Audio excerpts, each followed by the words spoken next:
I evo nas natrag, subota je, danas je 11. srpanj, je li 11. srpanj, samo da provjerim, je. Ne znam, više ovo mi vrijeme tako brzo ide. Dobro jutro, dobar dan, ne znam, dobro večer, možda sve ovisi dakle nas slušate.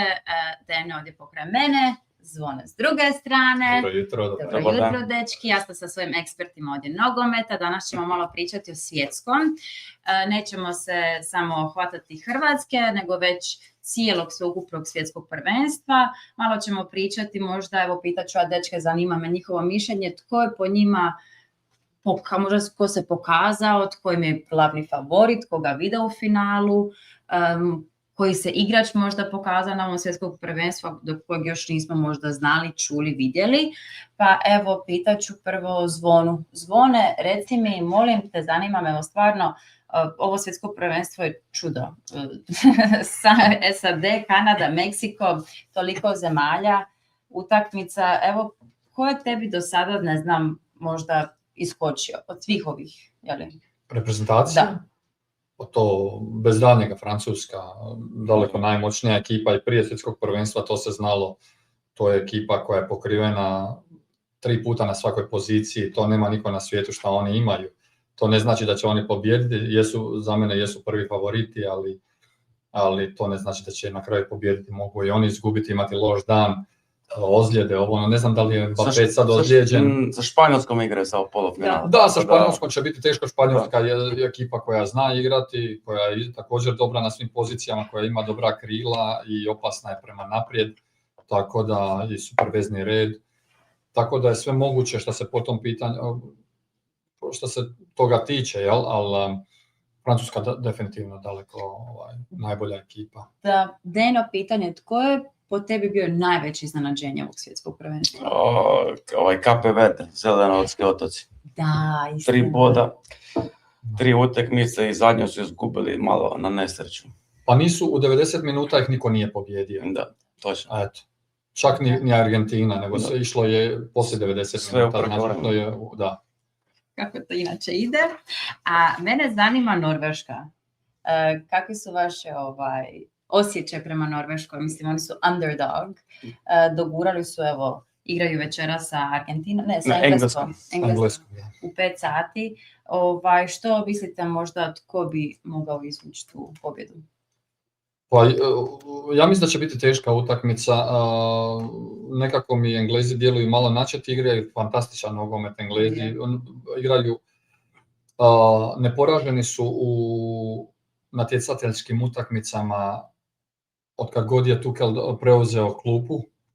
Znači, samo su gubili prijateljske utakmice. To je jedan nevjerojatan podatak i potom definitivno Englezi su favoriti i jedna od reprezentacija koja bi mogla pomrsiti konce Francuzima recimo u polufinalu. Da, vjerujem da bi u finalu. Ja bi neko rekao da će Norvežani proći. Da će malo pocijeniti Englezi. Oni pocijenjuju svih uvijek. Pa ne vjerujem da će oni njih pocijeniti, vjerujem mi. Ne vjerujem da će pocijeniti. Norveška je dobra ekipa, stabilna je na svim pozicijama. Malo me Odegaard do sad razočarao, isto kao što su neki drugi vezni igrači na ovom svjetskom prvenstvu, ne izgledaju onako kako oni jesu. Odegaard je na početku sezone za Arsenal bio jedan od ključnih igrača, jedan od najboljih veznih igrača svijeta na toj u ofenzivnom veznom redu. Zabio je puno golova, asistirao, gradio igru. Jedan fenomenalan mladi igrač koji može puno više dati nego li je do sad pokazao, a uza sve to imaju Berga, imaju sve druge igrače koji su fantastični, ali uza sve to Norveška pobjeđuje i dalje. Vidi se, svidio gola, recimo, Haaland se šeće, gleda u nebesa, ko da će zapaliti cigaret, i na jedan put samo eksplodira, potrči glavom, bum, gol. Mislim, to je... stvarno je, tako da je sve moguće. Engleska obrana je definitivno ranjiva, definitivno tu su ranjivi. Engleska ima strašan napad sa Kaneom koji je najbolji napadač svijeta, normalno tu su Mbappé još uvijek i Haaland i Messi, ali za mene najkompletniji napadač kao devetka napadač svijeta je Harry Kane, i tako da Biće dobra utakmica. Ja stvarno očekujem dobru utakmicu. U stvari cijelo svjetsko prvenstvo je jedno fenomenalno svjetsko prvenstvo sa pregršt dobrih utakmica, skoro sve su bile fantastične. Bio sam skeptičan u vezi 48 reprezentacija, ba pokazalo se fenomenalno. Ali suđenje nije sad, pogotovo za zadnje vrijeme. Suđenje, to ćemo o tom potom. Da, nećemo sad odmah na suđenje se prebaciti. Ali sve u svemu vrlo kvalitetno svjetsko prvenstvo i vrlo zanimljivo. Eto. Da. Jel mislite da Kane ide na zlatnu loptu? Pa normalno, pa da. Pa jedan igrač takvog kalibra ide na zlatnu loptu svijeta i sad je završio je kao najbolji strijelac u Europi, jel tako? Završio najbolji? Nisam 100%.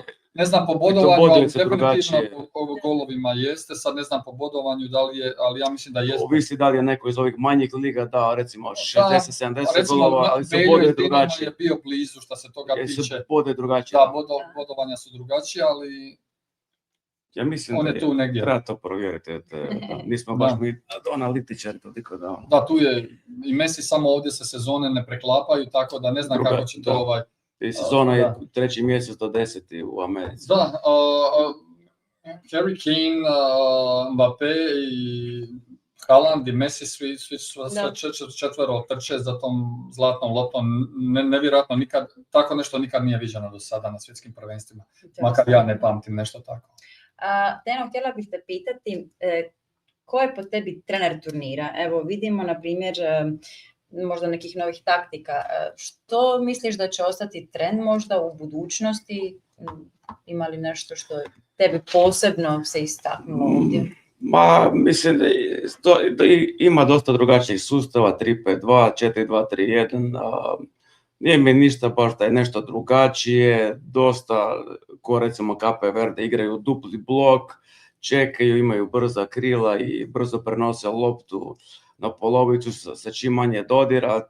To je već otkriveno prije dosta vremena. Mislim, nogomet se diže stalno, ali ima puno te analitike, ima svaka momčad, ima svoga analitičara na tribini koji svaki igrač ima svoj GPS, otkucaj srca, kretanje i oni vide, recimo skoro kod da su roboti, vide koliko su trčali do sad, koliko bi možda mogli još trčati, tako i po tome sve to ide, tako da te stvari nismo toliko upućeni jer ne znamo nikoga koje to rade, niti se informacije toliko daju javno što se toga tiče, a ne vidim neku revolucionarnu taktiku jer nogomet nije takav sport da je recimo to 1-1 pa da možeš neku novu taktiku primijeniti, neki novi dribling i to, ali sve se više manje svodi na fizičkoj spremi. Kako god je fizički spreman, možeš parirati i na brzinu. Snaga je najveći forte. Danas puno golova pada iz tranzicije.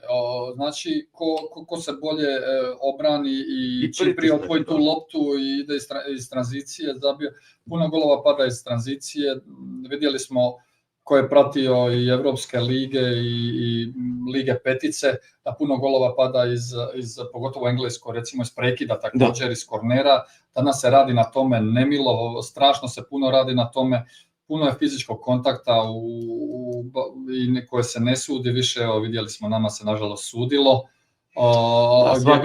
Uopće nije bilo toliko puno kontakta, ali dobro, o tom potom, kao što smo rekli, ali nema više toliko izgrađenih akcija, nego puno toga ide iz tranzicije. I ne grešno, rade se pritisak na protivnika, greško, uzme se lopta i da se gol, mislim, sve se radi na neki pritisak i sve na snagu više, nije sve, ali ima tu i skill i to, ali dosta toga se radi na fizičku spremu. Vidjeli smo kako Cape Verde, Zelenorski otoci su odlično fizički spremni i ja mislim, recimo za razliku od naših prvu i drugu utakmicu gdje su dosta kaskali, poslije su se digli, ali trebalo bi doći na svjetsko već u nekoj formi, jer teško je kroz turnira odjednom diza formu, ali dobro, mislim, mi imamo kvalitetu pa je to došlo do izražaja s jedne strane.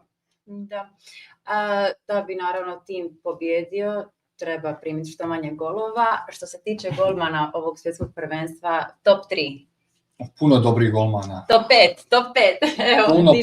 Puno je fenomenalnih golmana na svijetu, sada to je stvarno nezahvalno reći, zato što neki portugalski mi je možda broj 1. do sad bio. I Livaković, da. Makar su oboje ispali. Liv je bio fantastičan za nas. Ali i portugalski stoje brani protiv Španjolske. Protiv Engleske je bio isto. Da, mislim da Livaković primjer dosta golova. Ako ćemo gledati statistički, onda ne bi bio, ali ako ćemo gledati sve ukupno što je pokazao na terenu, onda sigurno je na vrhu. Cabo Verde isto bez Zelenotorskih otoka. Ali puno je tih golmana koji stvarno ne znam, za mene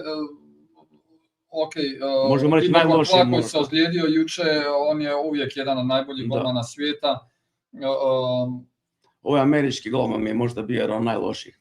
Bio je jedan mlad, neiskusan, jer recimo Matt Turner, ne znam, zadnje 2 sezone nije igrao, on je bio prvi golman, bio u Chelsea, u Arsenalu, pa na poslubi čini mi se u New Englandu, ali nije igrao, nema znači kontinuitet igara, ali on je sigurno američki broj 1, ali ovaj novi, mislim, dali su mu šansu, ali nema, pod pritiskom je pokuno vidjelo se sa protiv Belgije, cijeli tim je podlegao. Dobar je mi ovaj francuski golman također je fenomenalan. Manjan, da što brani Milana. Da, španjolski Simon je dobar isto, mislim puno dobrih golmana na klupi, tako da to su sve vrhunski golmani. Danas ima puno više dobrih golmana, isto ko što ima, nego li je nekad bilo, ja mislim. Onda prije si mogu reći, to su 2-3 najbolja golmana na svijetu. U svoje vremeno, sjećamo se i Schmeichela i Van der Sara i šta ja znam, mogu reći Van der Sar i nema. Onda ide 10 mjesta pa neko drugi.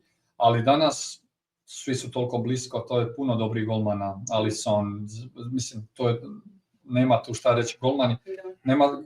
Teško je golmane kriviti za išta na ovom svjetskom prvenstvu do sada, osim recimo što je on spomenuo Amerikanca, koji je stvarno, evo 3. gol koji je koštao vjerovatno šanse da se vrate nazad utakmicu. Nadovezat ću se na Ameriku, evo ovdje se održava u SAD-u svjetsko prvenstvo, jedna od domaćina. Ovo je za njih novi sport.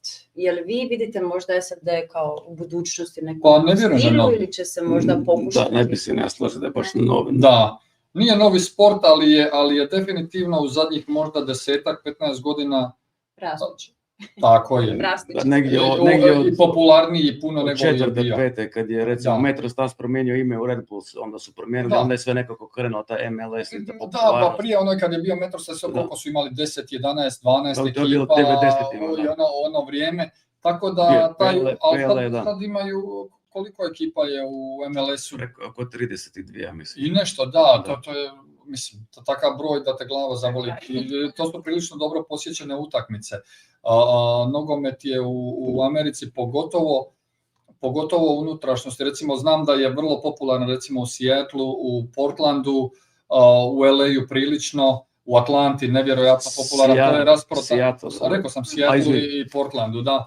Ta dva su vjerojatno grada sa najvećom pratnjom nogometa u Americi, mislim, njihovi klubovi, Seattle Sounders, ne znam kako se zove, Portland Timbers, da.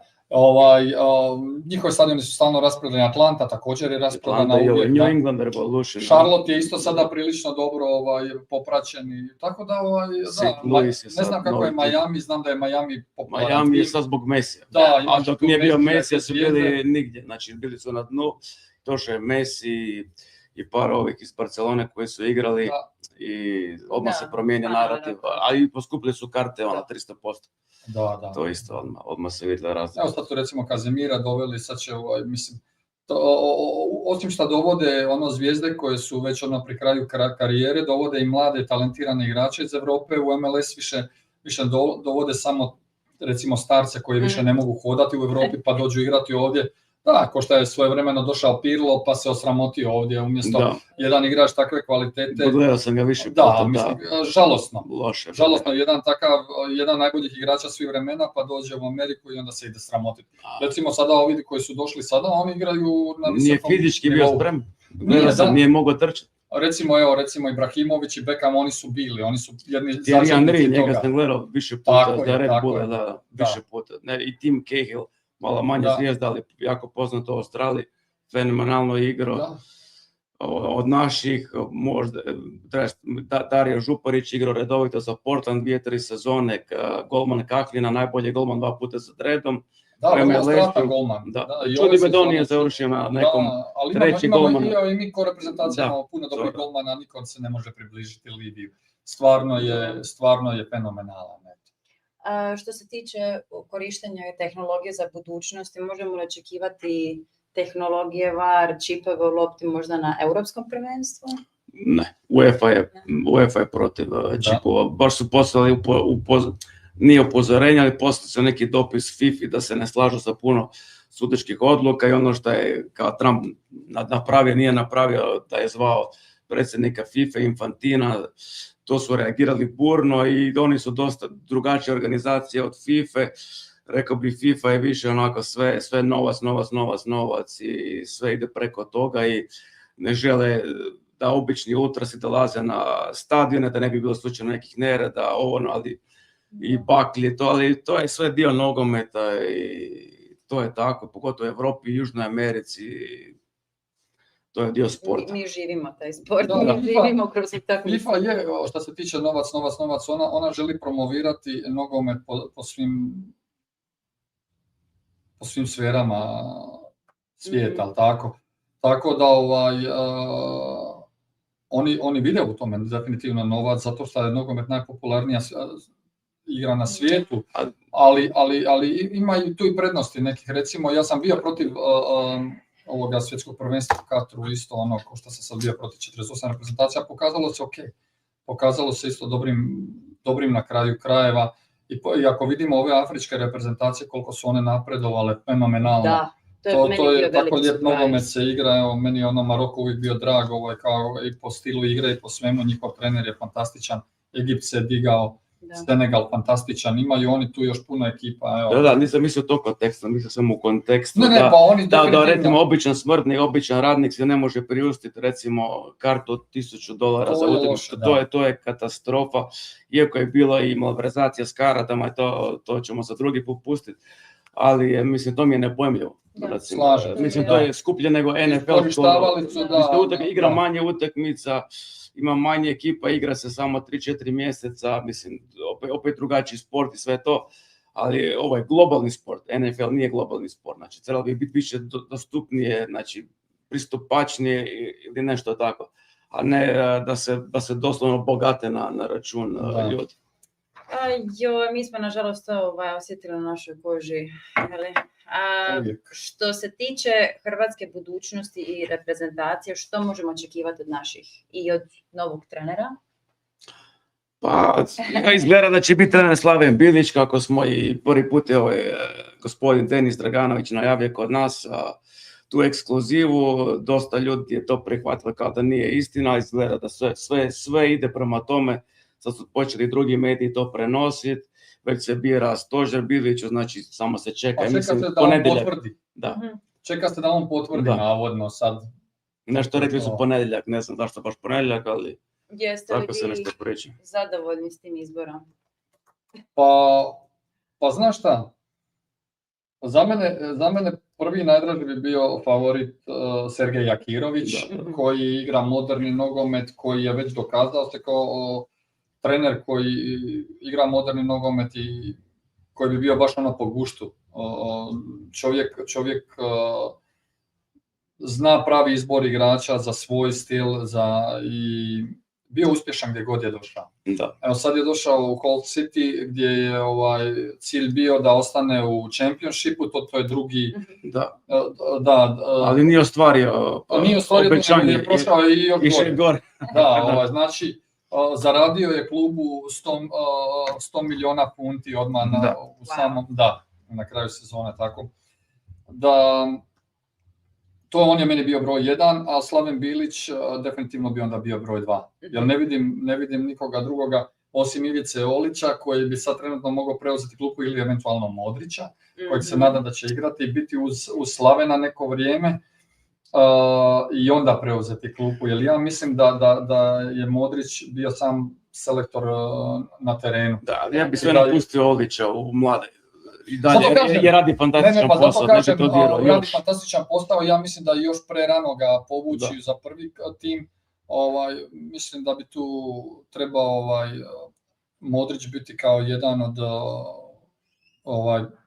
pomoćnika, a i može ostati igrati, jel? Da. Ali on je anyway bio i pomoćnik i desna ruka Daliću i ja mislim da je puno odluka i preko njega išlo, da nije Zlatko sam neke stvari donio, nego je nije on bio pod pritiskom, recimo Luke i šta ja znam. Ali tako mora biti, svi velike ekipama je tako. I potpuno se slažem sa tim, ne daj Bože da bi kritizirao. Ne mislim tako. Da. Meni je, ja sam bila čula, bili sam čitala negdje sad prije par dana kako stalno izlaze ove nove vijesti sa Dalićem i našim igračima. Onda je bio Dalić sam rekao da nikad nije igrao za hrvatsku reprezentaciju i kako i on se konzultira često sa igračima i traži njihovo mišljenje, njihovo iskustvo, tako da nekako oni to sve skupa surađuju. Naravno, Dalić će napraviti svoju odluku, ali uvijek će se konzultirati, tako da vjerujem da pa i Dalić je isto imao fenomenalne uspjehe gdje god je bio. On je, iako je bio u Saudijskoj Arabiji, u Emiratima, ali dobre uspjehe imao. Pokazao se kao uspješan trener i onda je nastavio taj trend u hrvatskoj reprezentaciji. Dalić je jedna vrlo inteligentna osoba. On zna koga će dovesti tu da motivira igrače i da ljude koji su već to prošli. Znači sada tu su bili Čorluka, ali oni će vjerojatno sa Dalićem otići sada tam.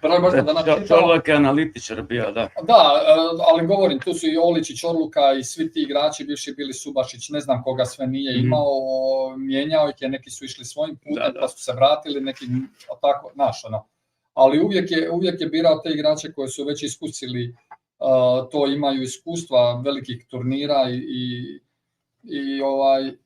i ja mislim da je to dobar put i da je to pravi put i da to tako treba i nastaviti. Slaven on ima svoje već, mislim, Danilo Butorović mu je jedan on je ko Slavenu? Da, znam da je Dejan Računica bio sa njim, uvijek je fenomenalan igrač bio. Da je to prva dva ali će ostati nekih par, možda će nekih par ostati, vidjet ćemo ili će eventualno uzeti neke druge igrače. Od novih igrača koji su sada pokazali na ovom svjetskom prvenstvu, ko mislite da će se možda još više dokazati ili ko će biti nekako na spotlightu? A i vidjela sam da je Marcelo Brozović, što se kao špekulira da će se možda on vratiti tako. A ne, nešto piše. Da, nešto mi iskočilo. Pisalo da će ići kao Real, ne znam ali to neka transfer bomba, ali ne vidim u ovim godinama. Mislim, realno u Realu, mislim, za na klubu ok, ali nešto više. Pa Marcelo Brozović, ja vjerujem da još uvijek ima kvalitetu. On je relativno mlad igrač po današnjim pojmovima. Ja mislim 32 ili 33 godine samo ima. S obzirom na neke druge igrače. Pa ne samo mi, nego u svijetu. Inače se pomakla ta granica puno visočije nego nekad. Nama su Zvone Boban, Davor Šuker, Alen Bokšić, oni su od 31, 2, 3 godine svi šli u penziju. Aljoša Asanović, svi. U biti piše da je Jose Mourinho oče Brozovića u Real Madridu. Pa da, ne čudi me tako nešto, zato što 33 godine. On ima, 33 godine, on ima kvalitetu definitivno, ali da li će se vratiti reprezentativnom dresu, sumnjam, ali ne vjerujem da će on to, jer on je takav karakter da njemu se i ne da, on je jednostavno taj tip, rekao ja sam svoje napravio i meni je dovoljno, tako da ne znam gdje će, iskreni, pošteni, dao nekomu prostora, makar na ovom svjetskom nije niko od mladih toliko ne igra osim Paturina i Sučića. Paturina je buduća zvijezda hrvatskog nogometa, ko šta vjerujem da je Stojković, ko šta vjerujem da bi mogao biti i Fruk i Belja čak. Za Belju, Beljo je, još se treba dokazati jednu sezonu, ali mislim da ima potencijal veliki. Ali imamo još puno mladih igrača koji će... Izmjena, malo mi je za njega, ne znam, nekako kretanje je dosta u HNL-u, onako skoro se šeta, to zbog toga ga dosta i ne da ga podcjenjivaju, nego nekako... Ali pokazao je u par utakmica gdje je grizao da se zna vratiti po loptu, da zna odigrati, da zna se zagraditi, da zna puno više toga nego li... Ali dosta prilika i promaši, tako da on stvori prilika... Cijela ekipa igra za njega, konačno bili pričali. Dinamo, zato ja ne volim ocjenjivati Beljinu sezonu, Dinamo je kao ekipa duplo jači bio od svih ovu sezonu, mislim. Tako da Hajduk i Rijeka su imali još i neke ozljede i nesreće i nije išlo sve po planu, ali Dinamo je jednostavno dobio, odlično igrao, taj vezni red nenormalno dobar, krila, tako da su oni stvarali, Mika Zajc, Stojković, da, 4, 5, 6 šansi po utakmici više nego jedan drugi klub. Onda jedna devetka to mora znati spremiti, da. Tako da on se treba, po mom mišljenju, još uvijek dokazati. Eto, to je moje mišljenje, znam da će me sada puno kritičara, kao čovjek zabio 35 golova, neka je zabio 350, ali da, jedna sezona, dajte meni velika nadmoć je bila, da. I da, i to je također to, da je velika nadmoć bila, jer znamo da u ovom Dinamu je i Kulenović zabijao, pa je došao, da, svi su zabijali, i onda je recimo taj isti Kulenović išao u Torino i dao jedan gol, ja mislim u prvoj utakmici, to je bilo to, za ostatak sezone. Tako da, ajmo biti malo realni, a Dinamo je zabijao ko na traci. Čim bi ušao bi dao svaki Tako je. Zato što su mu stvorili prilike i igrali su protiv ekipa koje nisu obrane toliko kvalitetne kao što su obrane u ligama petice. Šta ja znam. A što mislite, evo, tko bi mogao biti naš novi kapetan? Luka Modrić i dalje. On će ostati, da, vjerovatno. Hoće, ali neko Mateo Kovačić mora biti obavezno dok god igra, ili Perišić ako nastavi igrati. Možda će se priliti za nekog mlađega, teško je reći, ali ne vjerujem. Pa ne, pa Pašalić, tu su ti ljudi koji su vođe, znači za mene Kovačić nije zato što je bio ozlijeđen, ja mislim, pa zato nije, ali tu su broj 1 je bio Perišić.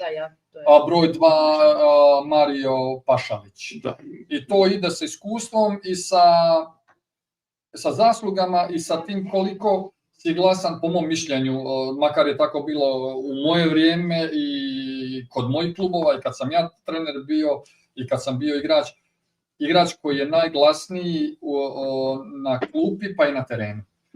Igrač koji dirigira, igrač kojega se sluša, igrač kojega svi poštuju, igrač kojega se na neki način svi boje, ne boje znaš, nego jednostavno. Respekt. Da, taj respekt, taj ima... Slijedi nam Liga nacija poslije svjetskog, je tako? Da. Liga nacija već... u septembru. Da. Što očekivati od Lige nacija? U rujnu, ja mislim da je u rujnu 18-20 nekog rujna, ja mislim da već počinje. Igramo protiv jakih ekipa, tu su Španjolska, Engleska i Češka. Znači sve 3 reprezentacije koje su bile na svjetskom prvenstvu. I to je dobro. Ja mislim da je to dobro, da ćemo baš moći vidjeti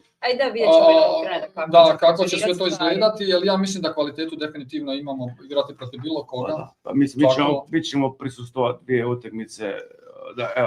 Nama je plan da biti na utakmicama u Rijeci i na Poljudu protiv Španjolske i Engleske.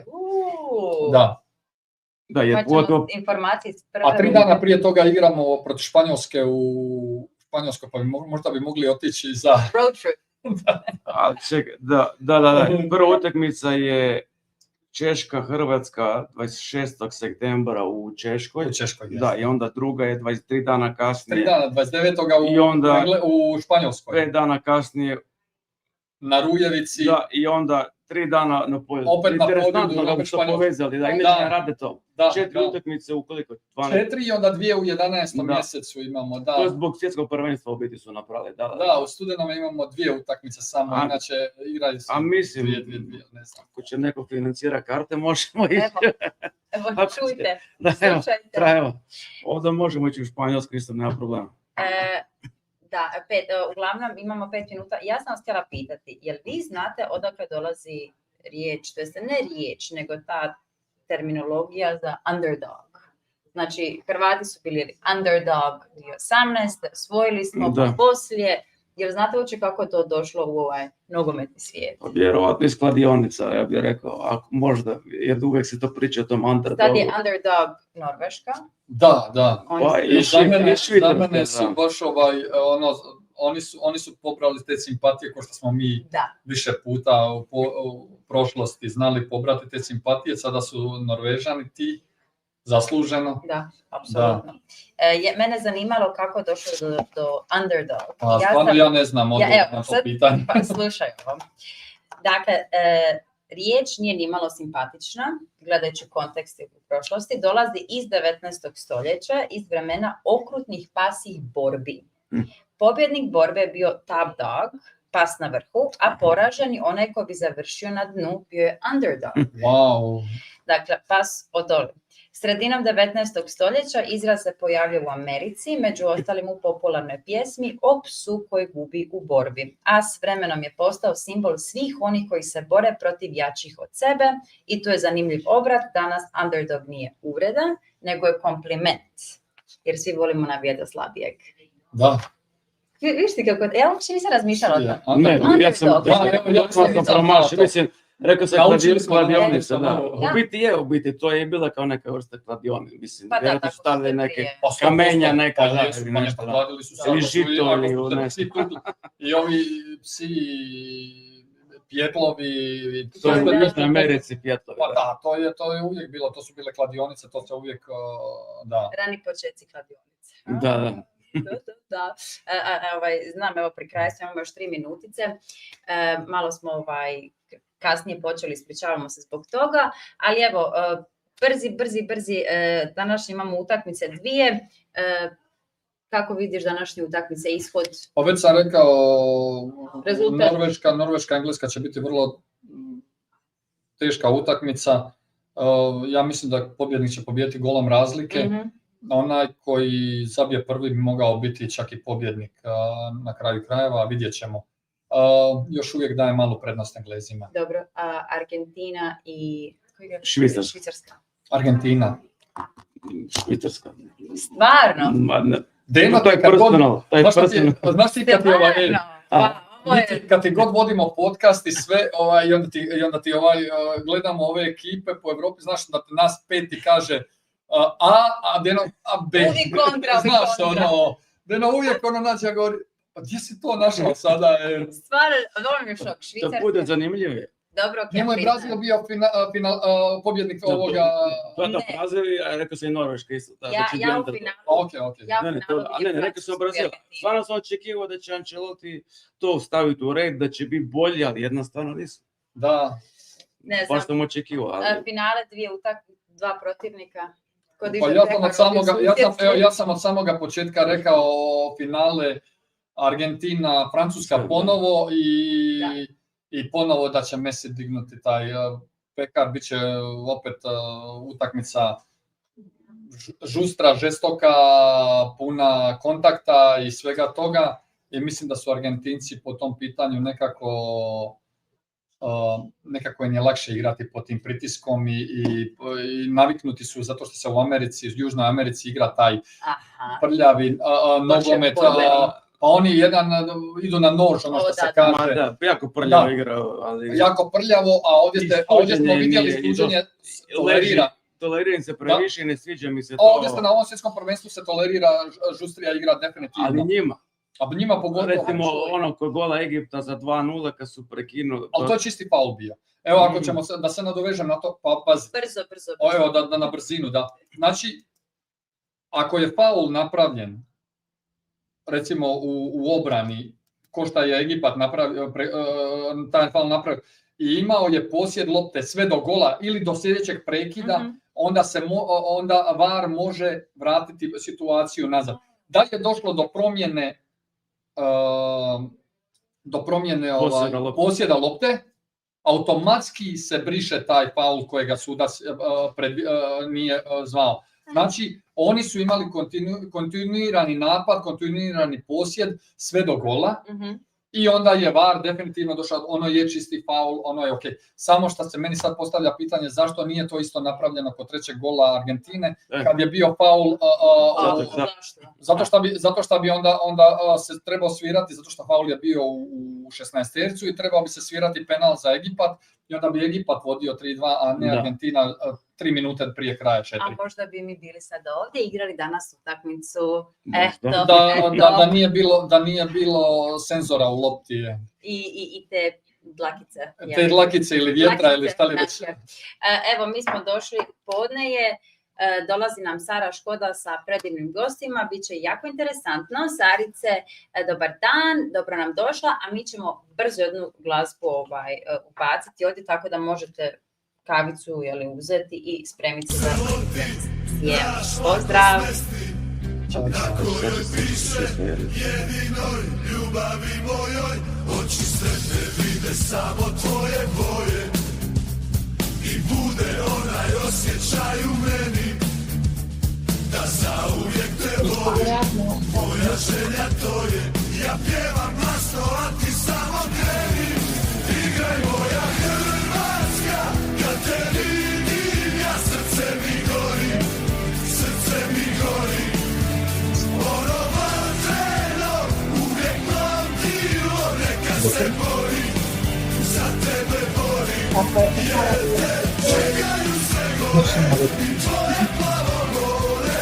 Hrvatska, kad te vidim, ja srce mi gori, srce mi gori. Kada odrasteš u mome kraju, cesta tu nauči svu djecu kako voljeti svoje, da sada znaju.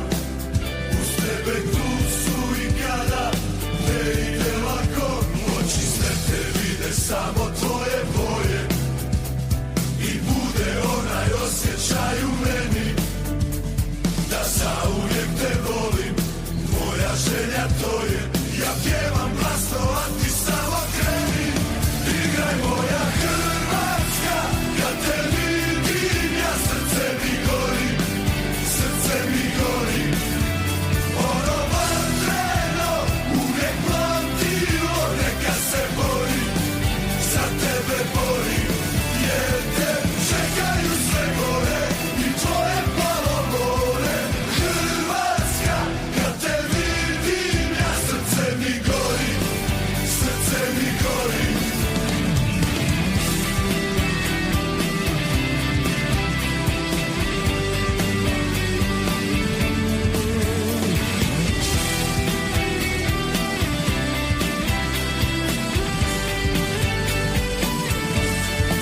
Igraj moja Hrvatska, kad te vidim, ja srce mi gori, srce mi gori. Ono vatreno, uvijek pamtilo, neka se bori, za tebe bori, jer te čekaju sve gore i tvoje plavo more. Hrvatska, kad te vidim, ja srce mi gori, srce mi gori.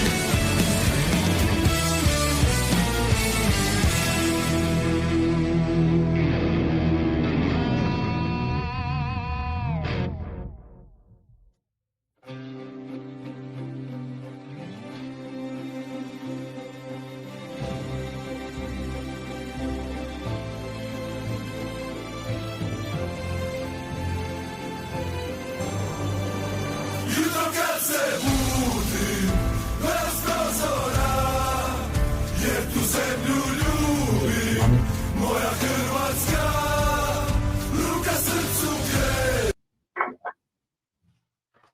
Okay, hello everyone, I'm Sarah and this is our English segment and I'm here with my sports guys, Dano and Zvone. Thanks guys for being here with me. You're because welcome. I certainly don't know much about sports and I'm really glad to have you guys here because we have some great guests today who will join us where we'll be talking all about sports.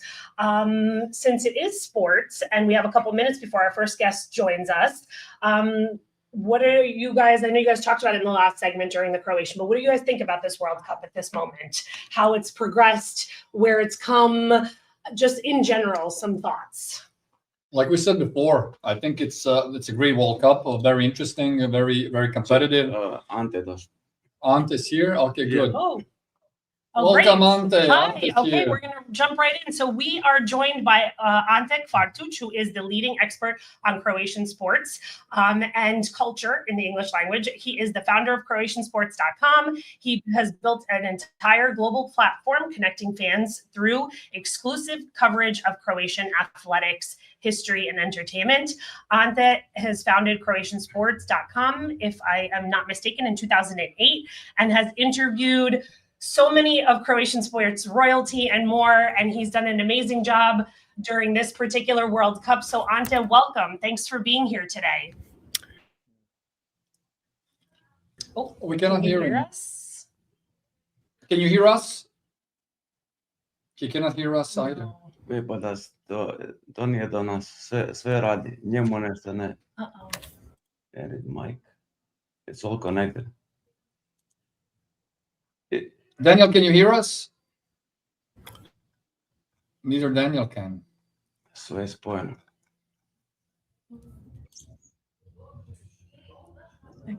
Neka nije to, it's not to us. Okay, so it looks like we might have lost Ante for a second due to technical difficulty, but here he is. Maybe we'll... You hear us now, Ante? Because it says over here, everything's connected. Daniel, do you hear us? Hi guys, do you hear me? Yeah, here we go.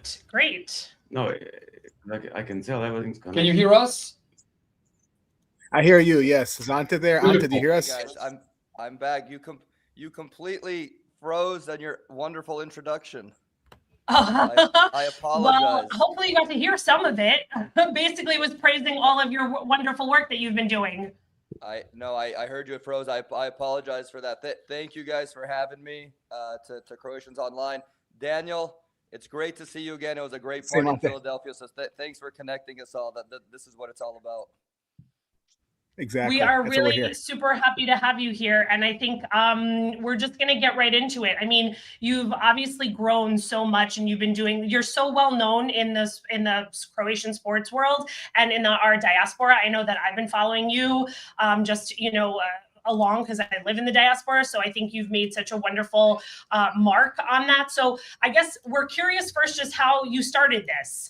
What sort of gave you this idea? I want to get involved in this and really do it from the diaspora end of things. Yeah, it was actually that Mladen Petric goal in 2007 that we knocked England out of Euro 2008 qualifying. That was probably right before Christmas 2007. I'm nerding out. I'm just starting college, and I'm looking. Dario Srna is big on the team, and I'm looking at Ukrainian papers and trying to translate Ukrainian papers to see what he did for Shakhtar Donetsk that week and whatnot. And my brother Branimir, who many of you have met, he's been a photojournalist for 20 years. He goes, Ante, what are you doing? How is there not a website that you can go to Croatian sports stuff in the English language? Because many of us in the diaspora, unfortunately, don't speak Croatian well or never went to school, and there's so many of us out there. And he's like, hey, buddy, here you go. CroatianSoccerReport.blogspot. Start reporting everything that you're collecting every Sunday. Put it in English, and let's see what happens. And that was the beginning of it because we were on such a high after knocking England out, and I think that was our first big thing after kind of '98. We were kind of back into the thick of things, and that is the origin story of Croatian Soccer Report. And then I kind of rebranded to Croatian Sports. Amazing. It really has been so, because to your point, being someone who I speak Croatian, not always so well, I can understand it, but at times I struggle. It has been great to be able to hear it from someone who really is coming from my language, but also has such a strong connection to Croatia. So it's been really great following along because I have learned so much, and I think a lot of people have learned so much just watching you. So, I mean, I'm sure it hasn't always been easy. So what can you talk about in terms of like your journey? What have been some of the struggles for you, if anything, to get here? Lots of struggles. And to be Croatian, there's always struggles in the road. But it's not a one-man show. I did a reel yesterday from the Spain-Belgium match in LA. I had that on my calendar. It was in my heart that Croatia would play the quarterfinal in Los Angeles, and we can touch on that. But, this isn't my full-time job. I wish it was, but, I have a regular 9 to 5. I just got married last year. I have family, I have friends. Thank you. I really appreciate it. And I turned my wife's family into Croatian fans this World Cup. They were never soccer or football people, but guess what? Guess who's getting reels every day going, that VAR call was bullshit. I agree. We're Croatians. So we turned them into that. It's a passion project of mine. I'll do it for the rest of my life, you know, for my heart and soul, because my message of connecting Croatians around the world, that was a message I wrote as a college kid, you know, 18 years ago, and it's more true today than ever. And the fact that I'm on this podcast with the three of you. Daniel, we hung out in Philly and it was awesome. Ivan and Juanita in Toronto. I worked with Clementina in Dallas. That's what it's about. It's about connecting us. We have such an amazing worldwide community, and we're on all these pods across Australia, New Zealand, all across Canada, the US. I met Croatians from Herzegovina, all over Croatia, Slavonia, especially Switzerland, Germany. We're all in these little pods, and I always kind of envisioned, how do we make a digital dome that we can all talk soccer, football, water polo, basketball throughout the year? And that's what it's kind of become. And if I'm spearheading that, or for lack of a better term, I'm happy to do that. But, you know, now I'm looking for, you know, if we can get some partnerships and I can do this full time and I can pod with you guys and talk and do communities full time, we can really bring the worldwide Croatian community together through sport. Because I always say Croatian sport, Croatian football is our greatest export outside of tourism. You know, we're there for that. You know, that's something I will die on that cross every day for the Croatian people. That's no problem for me. And Ante, and I agree. I think it's connecting us so much. And I've noticed on your page, even in the comments, your reach is in Australia, people from Australia commenting, things like that. People are certainly, it's connecting the way that I think you had hoped, which is amazing. But I'm going to jump in, maybe the guys can hear also talk a little bit more about this, but I'm going to jump to your interview with the Portugal coach and then your interview with Dalic, which honestly, some of your questions to them, their remarks made it all over the world. If it wasn't for your questioning, I don't know that some of those remarks would have been picked up by Fox Sports and all these people. So it was really great to see you in there asking some of the hard questions, especially of the Portugal coach, which I appreciate. You going right and direct and asking him his opinion, and I have my own opinion about what he said. But what do you think about being in that room with them and asking them some of those hard questions after that game? That's at the core of who I am and my personality. And me, I'm still a soccer. I don't know if we're calling it soccer or football. A football nerd. You know, I played football, you know, going up through college. I have a pretty good understanding of the game, and I'm nerding out on this team tactically, and I watch football and the Premiership and La Liga, and you know, I'm watching Budimir at Osasuna, like I'm watching Osasuna game. No one says that, right? I'm nerding out on this. 15 years ago, I was nervous being in that place. You know, you're in the NBA locker rooms. You're in the press conferences. I know that I belong there. I know that I want to speak on behalf of the Croatian people. I was angry after that game. I was frustrated. I think we all were. Yeah. And I don't believe in guerrilla journalism where you're picking apart questions just to get a dumb response. I didn't ask Dalic a question. I said, "Hey, thank you."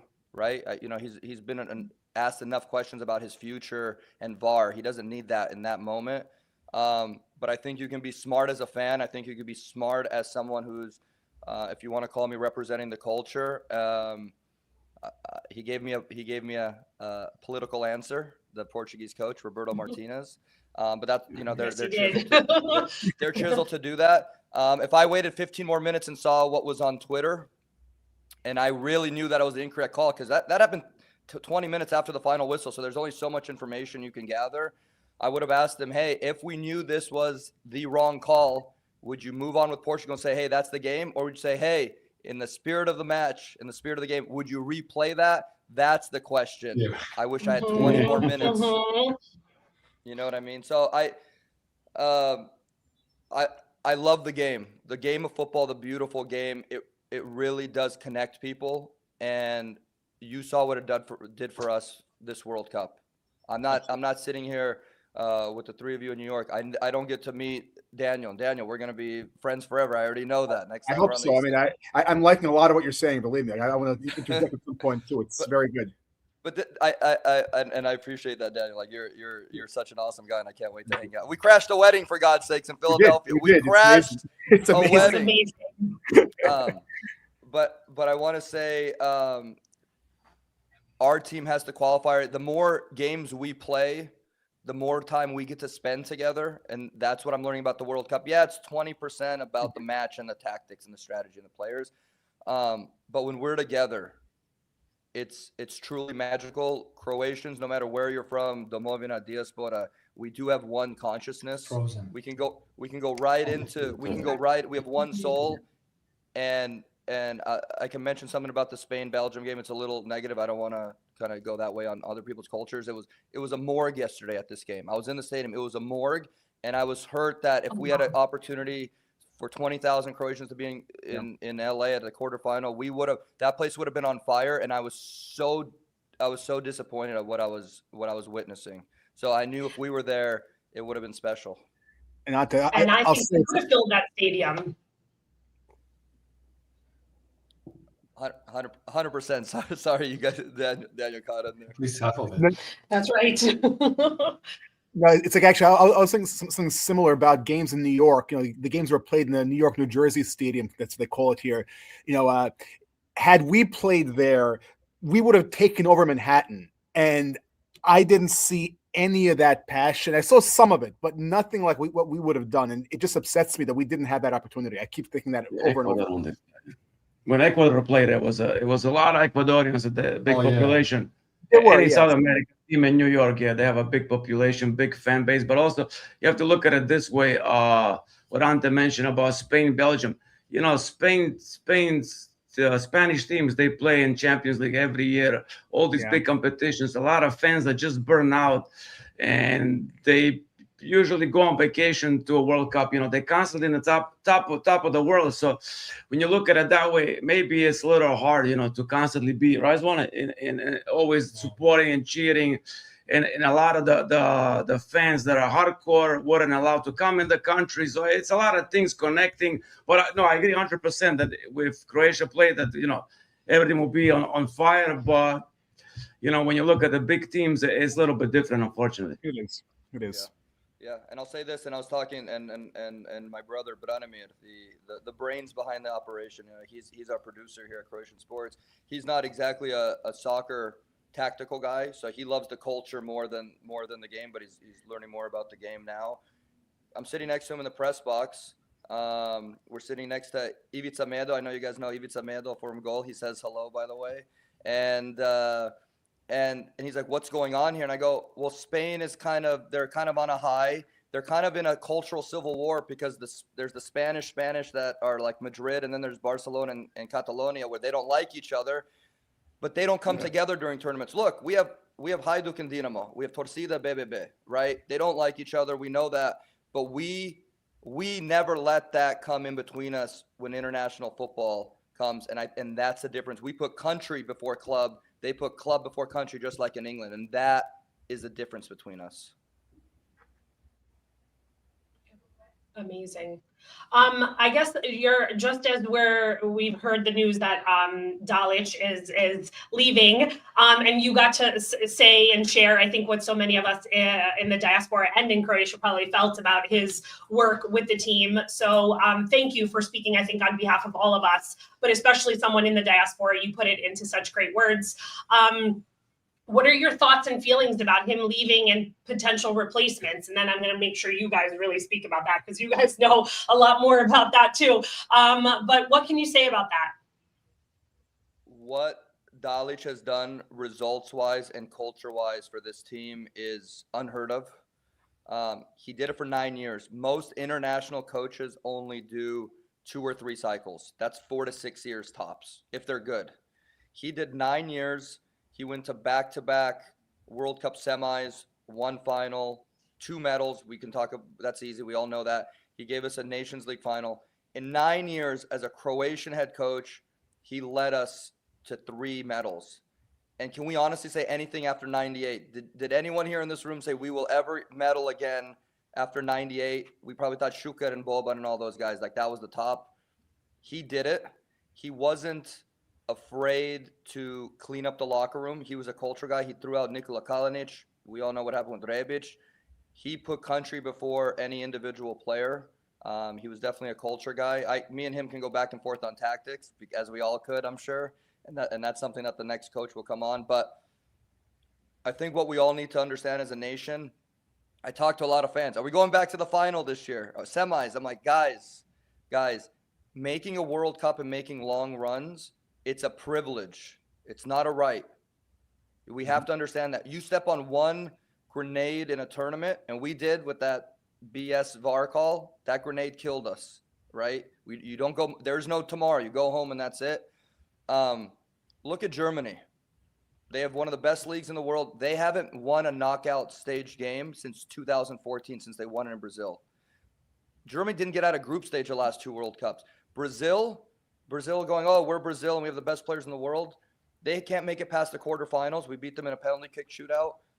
Look at the Italians. They haven't played in the World Cup in forever. These are huge countries, and look at everything that we've done in that time frame. It's incredible. This was led by Dalic and his culture. I will stick to this. He deserves a statue in every trg in Croatia of what he did. Modric is his own story. But not just the soccer, not just the medals, but we got the maximum amount of games for 2 World Cups. We got to be together in Qatar and Russia. We got to go to our domes and be together and drink and eat and sing and cheer. And that's what I'm learning the World Cup is. It's not just about the players and the medals. It's about us being together. And you know what? If they don't qualify this year, we're not talking right now. And that's what they've given us, is this time together for us to be Croatian, whether you're in the Domovina or in the diaspora. Yeah. Awesome. What about your work? So I know you mentioned you'd love a place where we could all sort of get together, a place where we could all talk, whether you're from Australia, Canada, the US. What do you hope to see your work? Where do you hope to see your work go in the next couple of years? Yeah, more community-based. I'm really been inspired to have a team captain from every city. I have some big personalities. I don't know if cool. There's a guy out there in North America. He's unnamed. His name is Živa Istina. I'm trying to get him back on, but he was the original troublemaker and original troll of Croatian football for a long time. But I have a buddy in San Diego. He's like, let's pod, and he'll represent San Diego. Daniel hops on from Philadelphia, and we have debates, and we treat that as a digital dome because we can't travel, and it's hard to travel. That's more on the digital front. I had a really nice email from Sydney, Australia yesterday going, we get in our dome, we put your YouTubes up for an hour on the projector, and there's 10 to 50 of us watching it, and they treat that as the talking points, and they treat it as a digital dome. And that's really what it's about, because we're connecting Croatians, and they're talking about football, and I hope the information is digestible, right? Some can talk tactics and 4-4-2 and 2 midfielders. Others just say, I just want them to win and score goals and whatnot. So it's a little bit less. So I want it to be digestible. That's what I want to do on the digital front. On the in-person front, we need to be hosting more events and fundraisers and being together. I saw the magic in Toronto. The numbers say 100,000 Croatians in the greater Toronto area. What Ivan and Juanita did with Croatia House, packed houses, it felt like home. I felt like I was in the cello.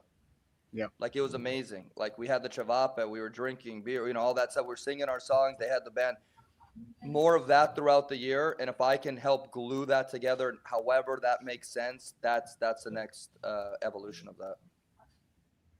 Yeah, and that's great, because I think that's what we're craving in the diaspora. This is what we are looking for. We're here, but we're still so connected to our culture. We're Croatian at heart always, but we're here, and we want to be able to celebrate that. And we know there's so many people all around. I mean, I also have met so many people doing this work, and then when I was at the Philadelphia game, from all over the world, and it was so cool to meet all these people. So I agree with you. If there can be a place that we can do more of this, I'm for it, and I'm supportive of that. So great. Thank you so much, Ante, for everything that you do. Do you have any questions for Ante before we let him? Oh, that was amazing. No, you covered everything. Yeah. You covered everything. I'll Thank go you. all day, guys. Guys, I'll go all day. Yeah. I'll invite you, Ante. I would like to invite you to Labor Day weekend tournament. That's HNS. It's a Hrvatski nacionalni nogometni savez, Croatian American. It's a North American Croatian Soccer Association, like between Canada and United States. I think there's gonna be as well a team from San Diego in a combo with St. Louis that's gonna be playing there.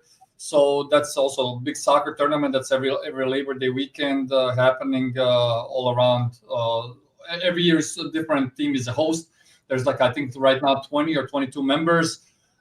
Teams, most of them are from Canada. There is a few of them from Chicago, Cleveland, New York, Milwaukee, and like I mentioned, St. Louis and tourneur in Toronto? Tourneur? Well, sometimes it happens Toronto this year, otherwise Croatia, otherwise the host. So that's where it's gonna be happening, you know. And like for example, us New York Polet are gonna be hosting a couple of years, you know. So yeah, let's 1,000,000% talk after the pod, and yeah. even if I physically can't be there, it's time to promote everything to the top. Yeah. Tier. Yeah, like for example, like these kind of tournaments, and like let's say like a picnic, Croatian picnic in New Jersey and a Croatian land over here in New York, used to 10 to 20,000 people used to come there. Now you barely get 1,000 people, 1,500 people. Same thing on these tournaments. You used to have like a 30, 40 teams and so many fans and everybody. Now less and less people are showing interest. A lot of people even don't know that. So we should definitely I said we should promote these kind of events, everybody, and like as a team, you know, it's gonna definitely make a big difference. 100%. 100%. Nema problema tu. That's it. I like to hear Croatian because I never hear you Croatian now. Since I've been it's great. Pričam hrvatski. Ja sam rođen ovdje u Los Angelesu. Nisam nikad išao u školu za hrvatski jezik. Ali fucking padeži. Yes, su. Imaju problem s padežom. Yes, everybody has a problem with that. That's okay. It's teško je, ali mogu pričati. Ja samo nikad ne volim pričati pravi biznis na hrvatskom jezikom, ali padeži, man. Padeži. Killing me. You need to hang out with us more, so then that's it. If you hang out with us more, we're gonna teach you. That's it, yeah. You know, the more you speak, you more pick up, you know, like the way it's supposed to be, I guess, you know, like you don't even have to like know the rules, you know, it just comes naturally, you know, once. But everybody has a problem with the padeži, yeah. Very hard. Yeah, and I grew up. My parents moved over here in 1978. So my parents are outside of Beograd, outside of Zadar, Gorica and Poleća. So I learned selo like slang. So we still say umbrella, we still say aerodrome, and I'm like, what's that? Zračna luka? They're like, that's how you say airport. I'm like, what the hell? We don't say Lubenica, we say Chatrun. Like I go over there. I'm the same background, Ante, don't worry. But that is the dialects. And when I go over there, you know, I'm always in Split when I'm over there, in Dubrovnik, and the dialects, and they know where you're from. I travel a lot, and Croatian people are special because I can run into someone on the street here in Los Angeles or in Toronto, and you become insta friends. And I was on. This is one of my favorite stories. We were on CBC doing a bit before the Panama game, and there's these three guys from Herzegovina. You could tell they don't speak English. And I went over. They had the hrvatski dress on, whatever. And I'm like, hey, šta treba? And I go talk to them like, hey, we're gonna be at Croatia house. Come down there, this and that. Thank you. Here's some directions. And the CBC reporter's like, what the hell just happened? I'm like, hey, they needed help. I guided them. Like, but you don't know them.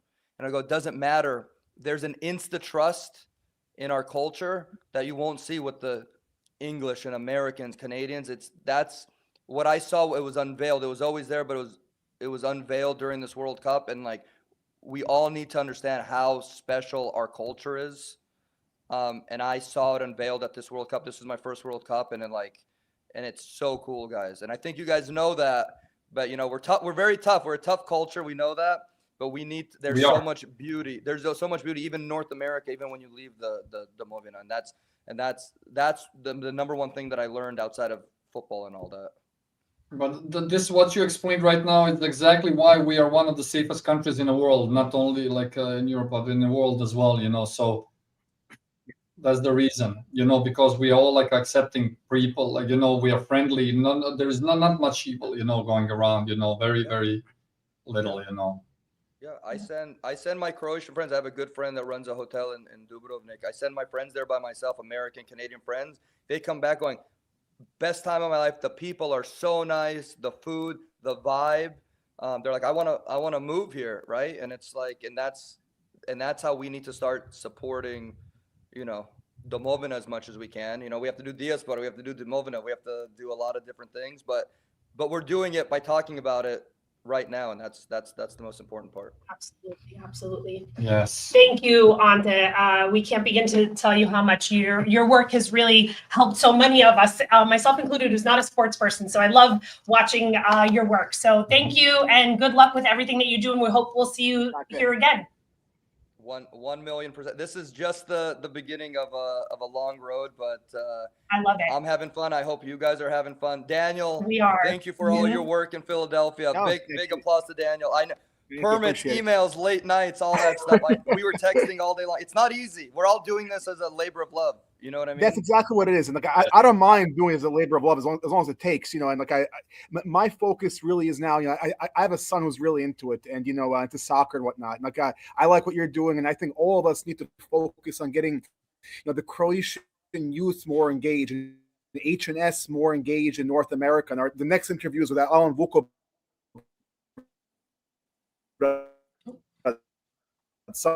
Yeah.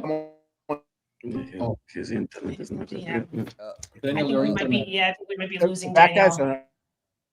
He lost that. Yeah, we lost you, Daniel.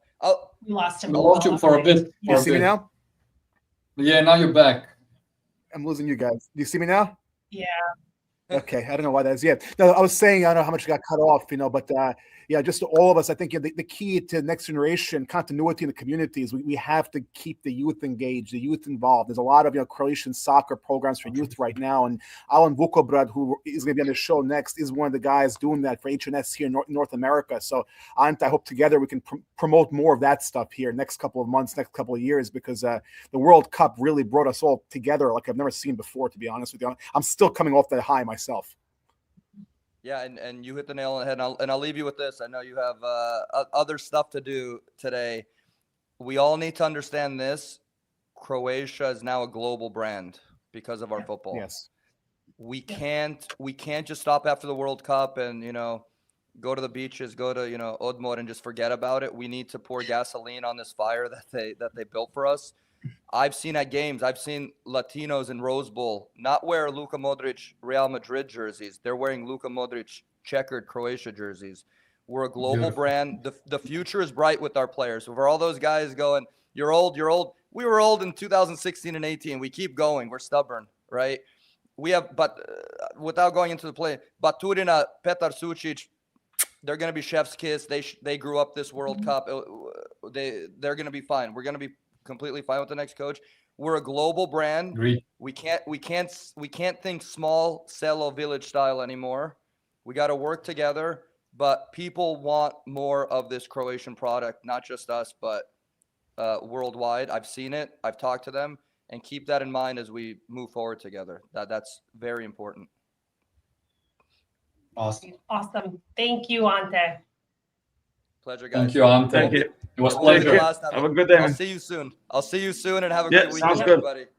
Take care now. Yes, you too, brother. Take care. All right.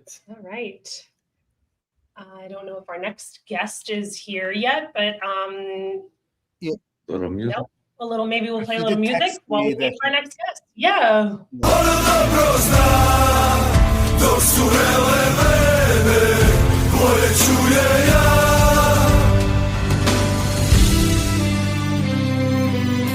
Da te mogu stisnut nježno poput Djeteta i vrisnut ti si moja, da ti mogu reći, a da čuješ, ti si razlog sreći, nju mi daješ. Sretan sklopim oči, san mi pruža sve, ono što je nemoguće, da te grlim ljubomorno skrivam.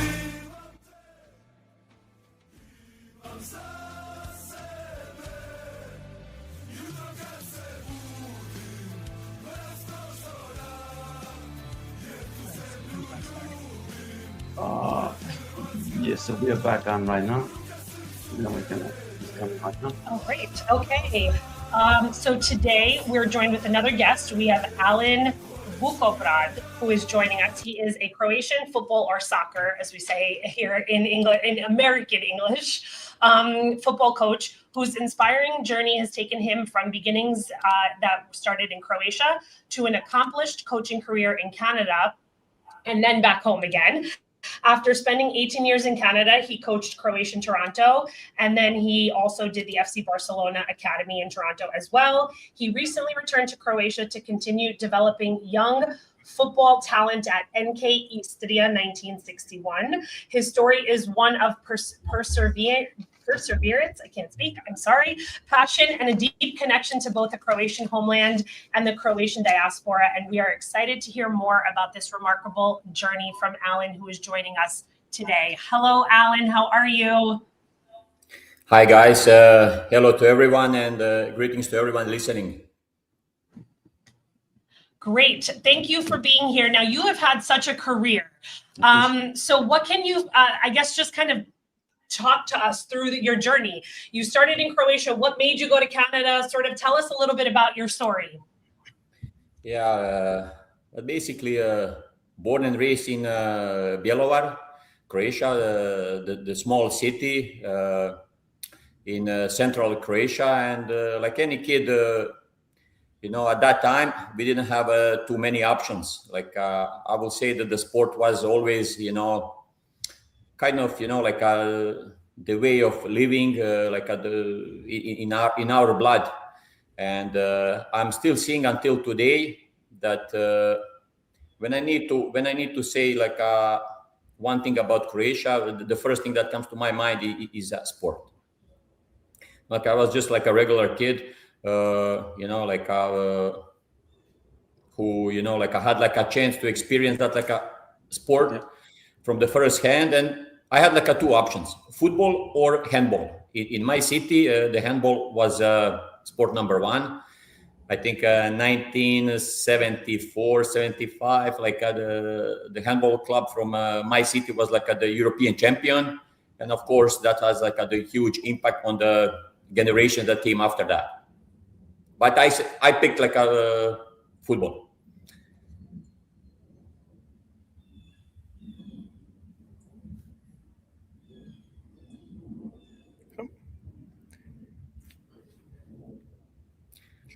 Check us out. Froze a little bit. Okay, we're back. We're back. Sorry, we lost you for a second. We had a little technical issues on our end. Yeah, it's always an issue. I'm sorry. No, that's okay. I understand the two of you were having a conversation. What were you guys talking a little bit about while we stepped away?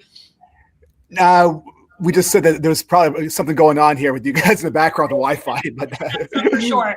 But Alan was thinking about the journey between two different worlds, I think, and just kind of how he got to where he ended up in his career. Yeah, and at that time was like a little bit different, today you can see the kids, 6, 7, they're already involved in activities. At that time, I think I started at the age of 13 or 14. Before that was just, you playing like a sport, but only in the school. You had like a chance to compete against other schools. But I think at the age of 14, one club approached my parents and said like, oh, we would like him to join our club. Like before, you didn't have, like a U8 category, U10, U12. Was a different time, but we still like to spend a lot of times outside playing, football mainly. And today the things that are like a different. The kids, they have so many options, and to bring them outside today, I think it's a big challenge. Yeah. Kids these days have many more distractions. Now, when you were doing your work in Canada, did you notice a difference in how Canada was doing things versus what you experienced in Croatia, and even now that you're back in Croatia? You know what? Maybe yes. When I came to Canada, in 2004, and maybe for that the period when I needed to adapt. I think I saw lots of the differences. But today, 20 years later or 22 years later, to be honest, I don't see that the gap that is huge. That means basically today kids in Croatia, they have everything. So many options today in Croatia as well. And I see that they're less and less motivated to play any sport, to be honest. That's why I agree. I think that, yes, I agree with that. It's a very different generation where we're working with. I work in school, so I see it in a different sense too. But I agree. There's a different, I was recently watching Cristiano Ronaldo, who said the kids, they don't have the hunger like we had when we were first starting in the sport. So I guess since you have done so much both in Canada and now in Croatia, how do we get the kids to have the hunger for it again? Well, I'm going to say something that maybe my coaches, colleagues that are in sport, maybe they don't like to hear. But I think we have a good students, a good kids. We just need to adapt. Again, 30, 40 years ago was at a different time when, we had the kids outside playing. Today, again, it's a different time. And now we need to adapt. That means my approach is, we have good kids, but I think we need to have also the good teachers, good coaches that will find a way to I don't want to say motivate the kids, but just to explain them, how this a game. It's a beautiful game. How they can have how they can get maybe those the work ethics. How they can meet some new friends. Learn a lot, and maybe later when they get to the decent level, they will travel, they can see the world. I still see lots of benefits why those kids should be in sport, but I'm looking us coaches, teachers, we need to do something to kind of guide those kids that they finish in sport, and everything starts with a love. If they don't have love for football, they won't come to the training. They won't come to the game. Sooner or later, they will give up. And I think we need to talk today more to them. We need to support them. I see a lot of kids when they make mistakes. They're looking. Where is the parents? Where is the coaches? And if they see that the bad body language from the parents, from the coaches, they think, oh, I'm not good enough. Oh, maybe I need to look for something else. And then we are losing them. Well, they need more support. They need support from the family, from the school. Also, I believe in the school also, I started playing soccer through the school team at the age of 6. Then I joined Rudra Labin. So it all goes through the school. At least it used to go through the school. Then if you go to the school, they direct you to the pionieri, then cadetti, juniori, all that process goes. And then maybe one day you can be a professional. I think in general, they don't, not advertise, but they don't really speak enough about sports. Today, it's all about technology, computers, video games. And I think sociology and should be introduced in an earlier age in the kids' education, so they can understand a little more about life, finances, everything together about the society, not just study about history, geography. I think this is the important to be built in education, but one thing at a time, I guess. And actually, yeah, maybe Alan can tell us a little bit about his work with HNS here in North America. As actually, I was privileged enough for my son to be involved with Alan in the program, or his program rather. So Alan, I guess maybe tell us how you're setting our North American kids straight, so to speak. Yeah, I was, luckily that I had like a privilege to work with the Croatian Football Federation, and I have been helping Croatian Football Federation in the last with the scouting, like in the last 4 years. And won't be like fair to say, it's just a me. We have every year like more and more coaches, more people that are involved in the program. Basically, we have like every year in December the ID camp for I won't say talented kids. Let's say like the kids that they have that like a passion, love for the game. Also,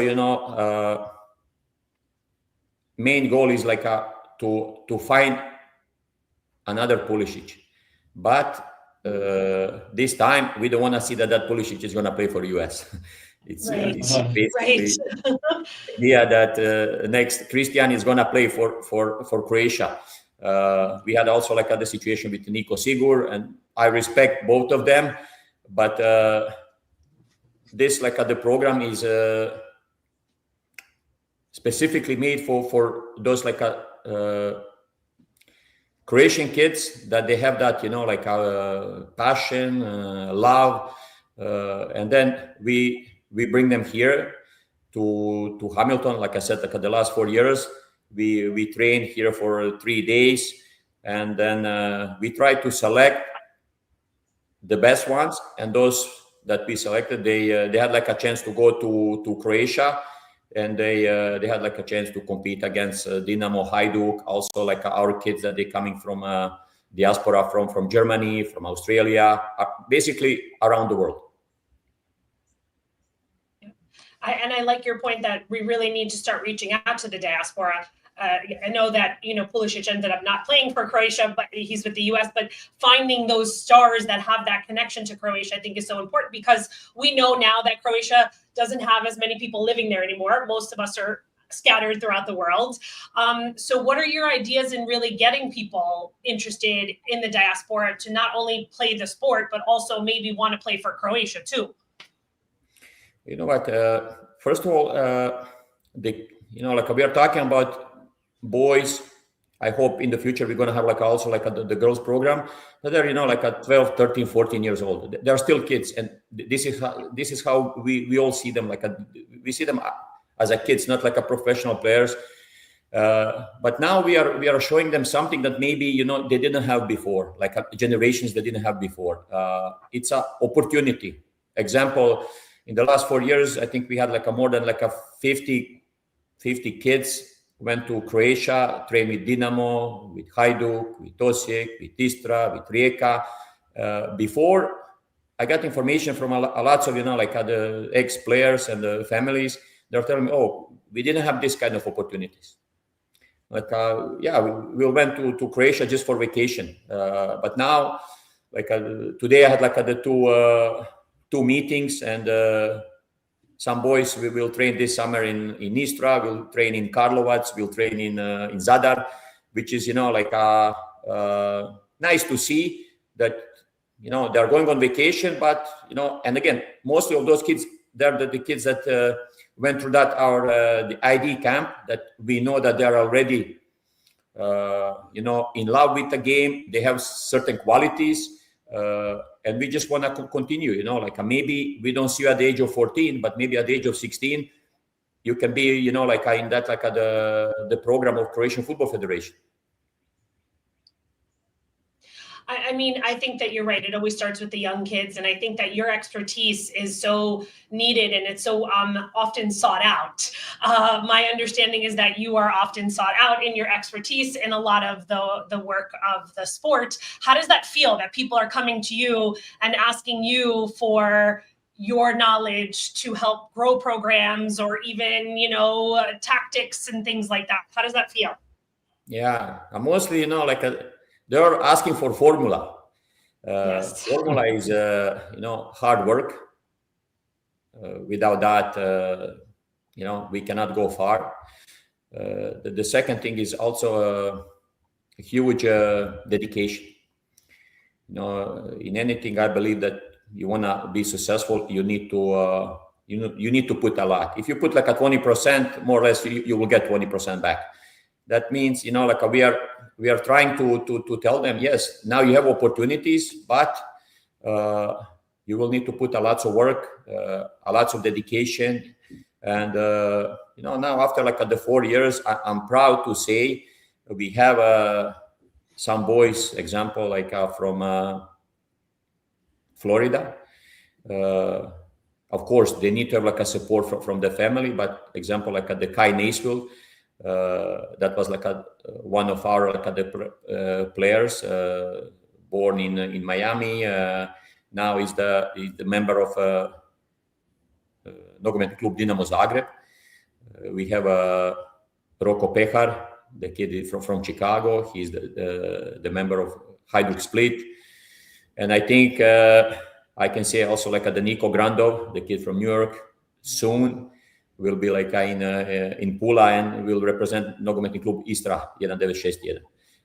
It's this is like you know, like the good examples that, you know, like we can share with our families, that they can see, you know, okay, not everyone. Also, we need to be fair and say like not everyone is going to reach that like a professional level, but they have chances. Like if you are really, you know, like into that, we'll open like the certain doors for you. Croatian Football Federation staff is watching you, you know, like we always have, you know, like those meetings, and they're asking, you know, like, hey, how those kids developing, you know, like in the last 6 months, in a year. Like now, let's say like that bridge is made, and now it's easier to make that like a step, you know, like if you're thinking, okay, I'm today in US or in Canada, how I can go to Europe. Of course, FIFA and UEFA, they're very strict. It's a more like rules and regulations. The one thing that for sure will help you is Croatian passport. Example, like the Christian Pulisic had a problem because without Croatian passport, he won't be able to go to Germany, example. We have like more and more people also from that side that they are trying to help, because a lot of families, they don't have you know, like the all informations, and we are trying to guide them, to give them information when it comes to that decision that, you know, like they're thinking maybe to move to Croatia. I mean, it's amazing. Just listening to you, I'm thinking how much work all of that is, because it takes a lot of time and dedication to coordinating things, knowing things, finding the people who can get them the passports, doing all of that. So how do you stay motivated doing all of this? Because it's a lot of work. But the first thing, of course, it's a love to the game, and of course love for Croatia. You know, I believe we need to give something to our society. We need to give something back, and I'm so happy, you know, like when we have, you know, like that ID camp, we have like 30, 40, 50 boys from North America, but also you see like 50 families. It's a great, you know, like a great privilege, because you don't just connect the kids, you connect the families. And I know like Daniel maybe can say a couple words about that. Those people, you know, like after the tournament, that they're still in touch.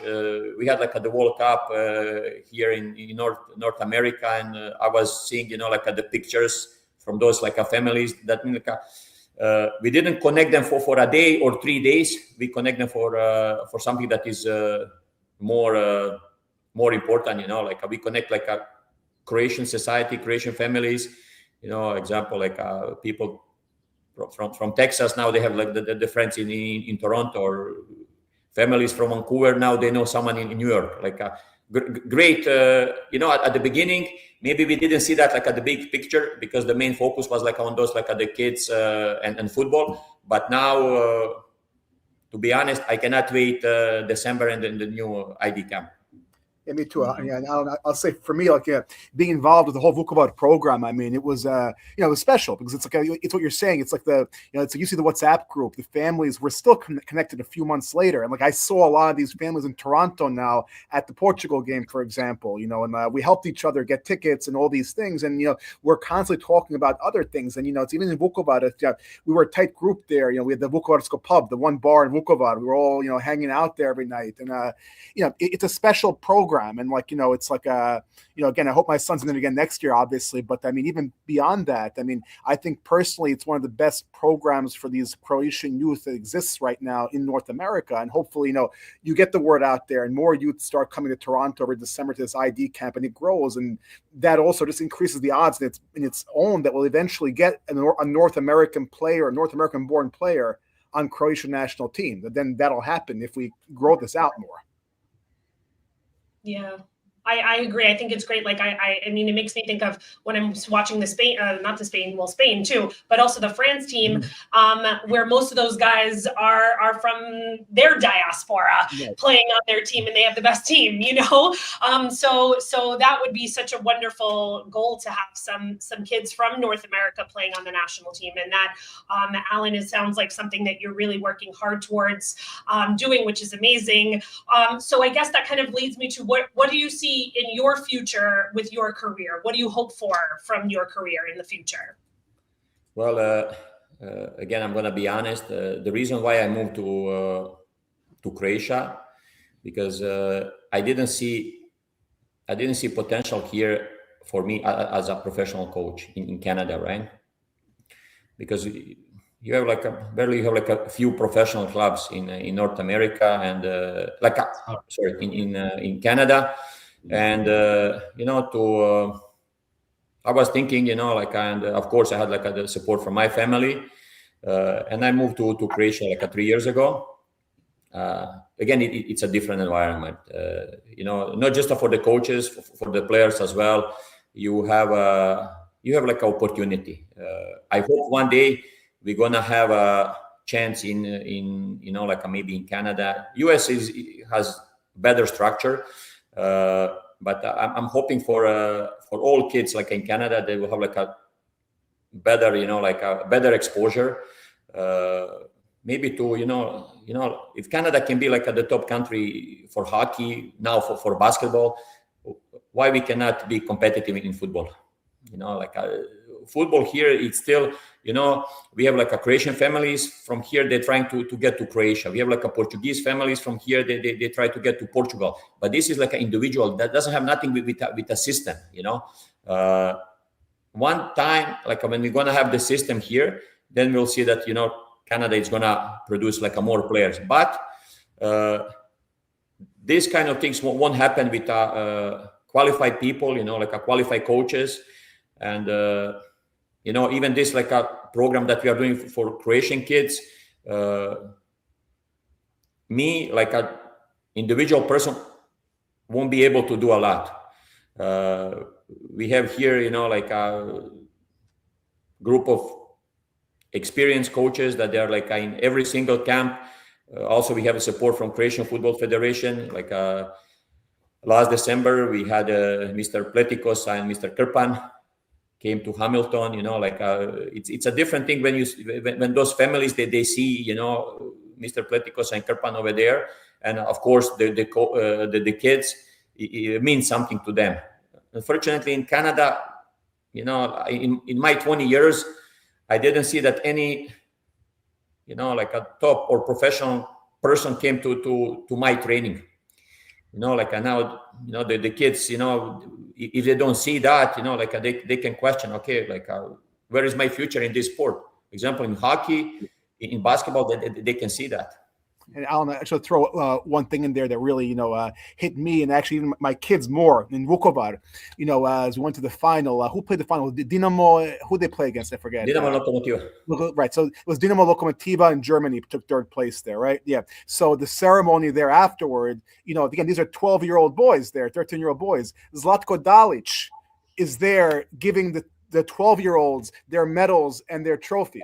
And to me, that's what makes a difference, the Croatian program versus the US and Canada. Because here, I'm very involved with my kids, all kinds of soccer programs here in Long Island. I've never seen anyone on a national level or anything near that, reach out to the youth over here. And in Croatia, you have Zlatko Dalic giving 12-year-olds their medals. That has an impact. And that's what gives, that Croatian program its mentality that it has, that we lack over here. Yeah, I'm just going to mention one thing. Before the ID camp, we had our senior players, but again, from diaspora, that, the families that they're not in Croatia, they can have something in common with those guys when they invite the kids to the camp. Example, we had Luka Sučić, Martin Pongračić, Matanović, Ivanović. They made those videos for our kids to inviting them to ID camp to Hamilton, just for that reason, so many of them, they send, resumes, they send the last game. And then of course we are doing selection, but thanks to, the Croatian Football Federation, we are going forward. And of course we need to be patient. It's hard to expect that, overnight we'll find that the new Christian Pulisic. We just need to be patient. We need to continue with this. And I'm sure sooner or later, we're going to have someone from US or Canada that will represent Croatia on that, the big stage, Euro Cup, World Cup. But we just need to continue with this because I believe in, in potential that we have here. I mean, it's an entire continent. We just need to spread the words. And of course, we need to find those ones, again, like I said, that they have, potential, they have a love for the game, and just to guide them in the right direction. And also from my end, my son's gonna be my son's 13 now, so it's his last year. My daughter's 10, so I'm hoping by the time she's ready, you guys have a girls program, because I think the Croatian women's program needs some North American girls, in my opinion. So I think we can actually help that program from here. You're right. Yeah, I think so far we have already 2-3 girls. Yes. From North America that they play for Croatians youth teams. That means again, it's not just for the boys. Plan is also to spread the words, and to find also those the girls that they have potential, talent, love for the game, and again just to expose them to a Croatian Football Federation. Yes. And I think maybe post this World Cup being in North America, I think people in Croatia are seeing just how many of us are here and how much we care and we're involved and we love the sport. And I think maybe through some of that can really help, that maybe, there will be some eyes and ears to the grounds more in North America too. Yeah, I had again the privilege I have been to 4 World Cups. An example, I'm going to mention 2002, the World Cup was in Japan and in South Korea. Yeah. I think we had maybe only 500 fans over there. Wow. Thanks to our Japanese friends, our stand was, full with the checkers. But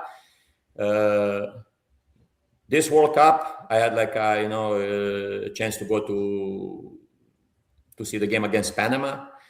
When I turned and I saw, 15, 20,000 just on one stand, full of Croatians, Croatian flags from all over the world.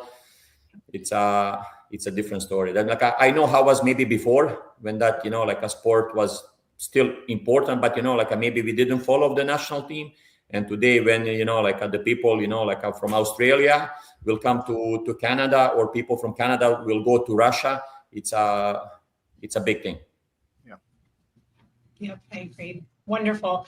Thank you, Alen, for all the work that you're doing. It's amazing to hear, and we wish you lots of success, and we hope to have you back here when those North American stars start to hit the stage. We really appreciate everything that you've done up until now as well. Your expertise in the field has been truly helpful, I believe, to Croatia. Thank you so much. Yeah, thank you guys for having me on your program, and I wish you all the best. Great. Thank Thank you. you. Hvala Bog. Bog. That's it. That's it for our show. Okay. Yep. Mhm. Hvala svima na gledanju, pa se vidimo sljedeći put. Evo, thank you everybody for watching. Click the like and subscribe button. Let us grow all together, and we'll see you next time. Maybe Saturday, maybe not. We'll let you know. Thank you, Daniel. Thank you. Thank you, Daniel. Alen, Thank you, pozdrav. Alen. Evo, Bog. Bog. Little bit for the end, and that's it.